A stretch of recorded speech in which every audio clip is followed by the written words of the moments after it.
നീർക്കോലി ഇങ്ങനെ കടിക്കുന്ന സാധനമല്ലല്ലോ. ചട്ടി ചൂടായിട്ടുണ്ട്. വെളിച്ചെണ്ണയ്ക്കകത്ത് കറി ഉണ്ടാക്കുന്നതായിരിക്കും ഏറ്റവും നല്ല രുചികരം. വെളിച്ചെണ്ണയ്ക്കൊക്കെ ഭയങ്കര വിലയാണ്. അതെ, വെളിച്ചെണ്ണ തമിഴ്നാട്ടിൽ നിന്നും കർണാടകയിൽ നിന്നും തേങ്ങ വരാത്തതുകൊണ്ട് ഇപ്പം വെളിച്ചെണ്ണയ്ക്ക് നല്ല വിലയായി. തേങ്ങ വരുന്നുണ്ട്, പക്ഷേ കുറവാണ്. മലയാളിയാണ് ഏറ്റവും കൂടുതൽ വെളിച്ചെണ്ണ ഉപയോഗിക്കുന്നത്.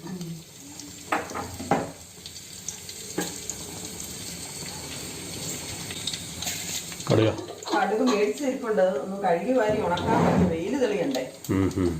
വെയിൽ തെളിയാത്ത ഇപ്പൊ ഒരു ചെറിയ തെളിച്ചം കാണുന്നുണ്ട്. തുണി അലക്കാൻ ഒത്തിരി ഉണ്ട്. ഒത്തിരി പണി കിടപ്പുണ്ട്. എല്ലാം കൂടെ ഞാൻ മടുക്കും.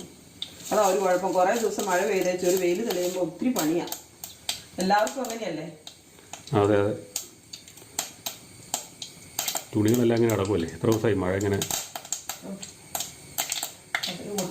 പൊട്ടിത്തെറിക്കണം. പടക്കം പൊട്ടുന്ന പോലെയാണ് മഴ. കടുവാരി അടുപ്പിലിടുക.